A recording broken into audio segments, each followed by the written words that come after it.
all his speeches because I was in that era.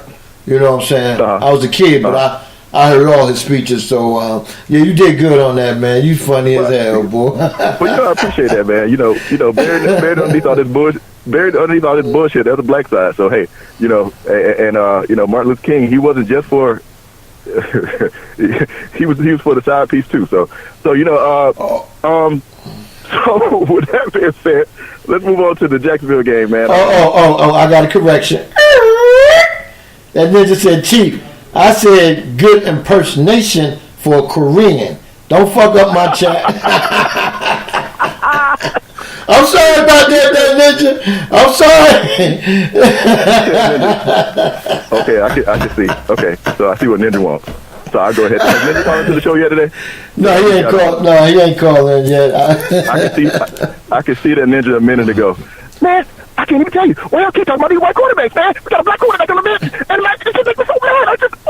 That's Ninja for you. Like he get real high pitch. He get real fast. Oh no, do that again. Mad. Do that again now. It just made me so damn mad. It just made me so mad that people get together and they put up A-E-I-O-U. So. But anyway,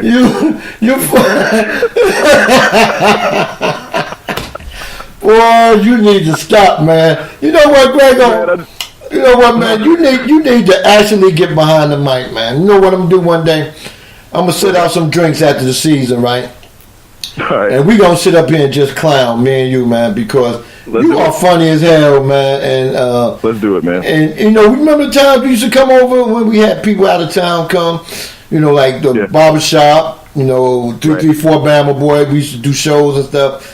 You was funny there, man, because you got sound effects and everything, man. But, yeah, man, so tell me something, man. Out of all the teams in football, what is the team that you respect the most? That I respect the most? Yeah. Franchise. Outside of my team? Yeah. Probably just. I mean, I hate to say it because I really don't care for them, but just the Steelers. And the reason I say that is just because they have a lot of history. They have a lot of consistency. Like anytime that someone has success, like a long tenure of years of success, then I would be crazy not to respect them. I don't like them, but and then there's the other one. I hate to say it because I don't even know if they won any more than 2 games this year.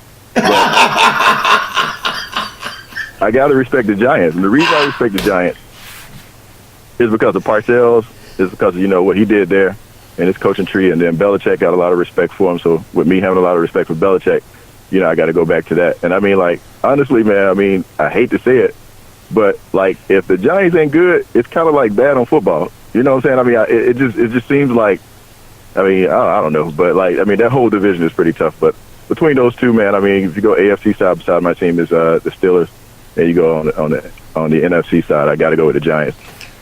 Not even just because they beat us twice, but they have had a long tenured, years of success. But as of late, they've been making some bad decisions. But yeah. And one of the reasons. Okay, go ahead. Go ahead. No, I'm gonna say this.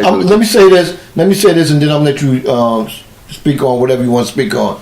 Right. And another reason is because every time they play y'll, it's not an easy game. And it's not an easy game. Yeah, I know. It's not an easy game. So I would have hoped before the season started that your prognostications was right when you said that they was going to go 16-0. But each week went by, and I was like, come on, man, maybe y'all can go 14-2. No, man, because I really wanted to see y'all up there, but it just didn't happen. But as I move on to the Jags, man, I'm really concerned with this game just because, like you said, you may have said, they got the defense built to be able to apply pressure without blitzing, and generally speaking, Brady struggles with that. And those cornerbacks move really fast. So if he throws a bad pass, it's to the house because they don't really have anybody on offense that can catch them boys once they get going. So it's going to have to be a mistake-free game from Brady. And hopefully, Bortles shot his load last week and he turns back into the Bortles that we all expect.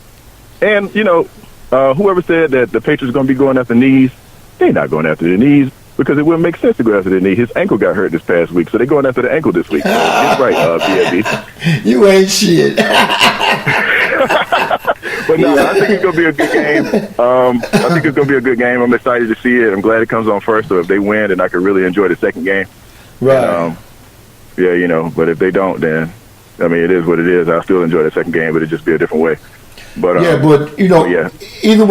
way it go, man, remember, you got that invite, you know what I'm saying? You ain't got to worry about drinks and none of that. Food. Right. If you knock out, you just lay your head back and enjoy. You know what I'm saying? I don't kick you out. Man, I make sure you're sober when you leave up out of my place. But I ain't got nobody trying to sue me for getting them drunk. But hey man, one more thing I had to speak on to you about before we get off. Being that you are in my division in this sport, what you think about them Yankees, man? Yeah, on paper it looks really good. So, I mean, you got some hitters.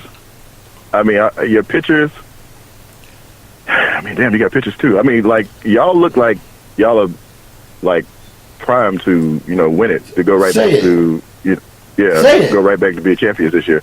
Right. I'm concerned because you guys have made far better moves than we've made, as in Boston Red Sox. But at the same time, I mean, they still got to go out there and play. But I mean, it looks really scary. I ain't gonna lie.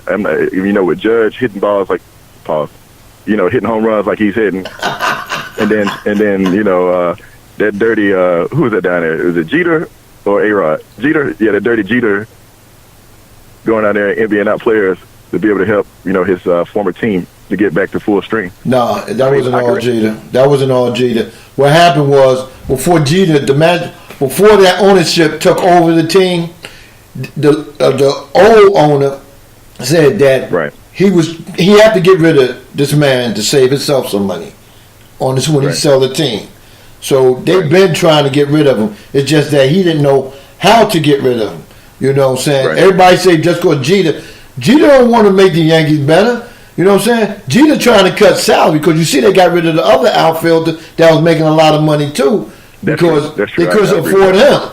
So he just trying to cut it. Jeter trying to build a team like the Yankees were built when he came up from the farm system up. He trying to get all them good farm system players and whatnot. And he said if he bring a team up like that, he's been successful to the city of Miami.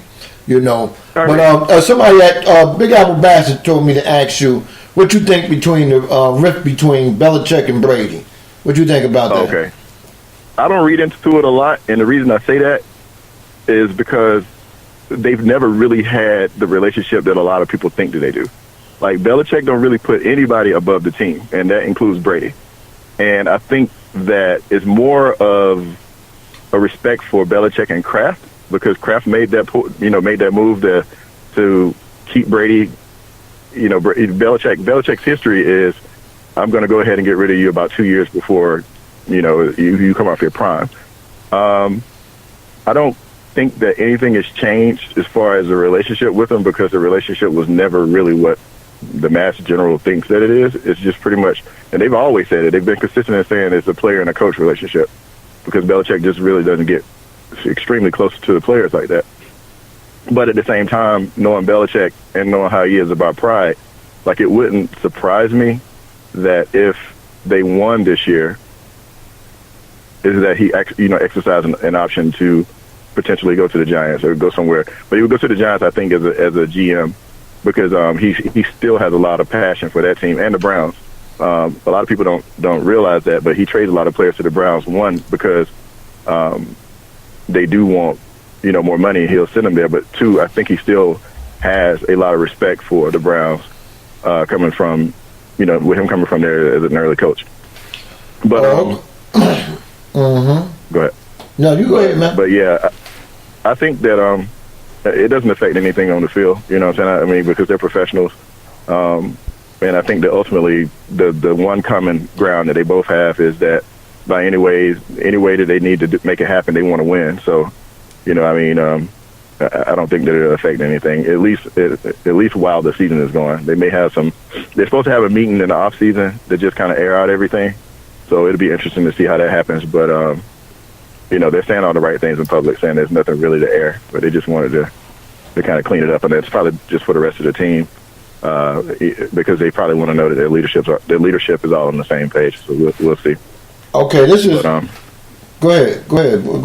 You got. Go ahead. I'm done. Okay, but check this out, Greg. What you got? This is what Clay said, and I'm gonna piggyback off of what Clay said. Clay said that's why Belichick was pissed. He had to trade Jimmy G. Belichick was going to move Brady ass this offseason for a draft pick.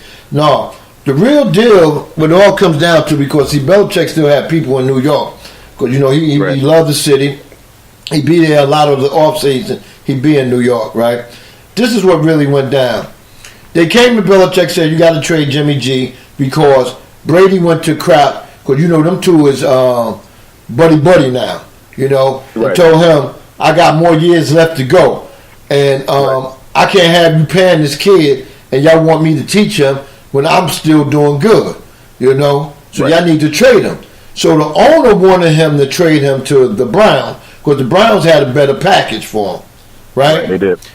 But being that Belichick felt slated, him and Shanahan father is cool. So he traded him to the 49ers because he said, fuck it. I'll take whatever you want to give me. You know what I'm saying? If that's how they want to play.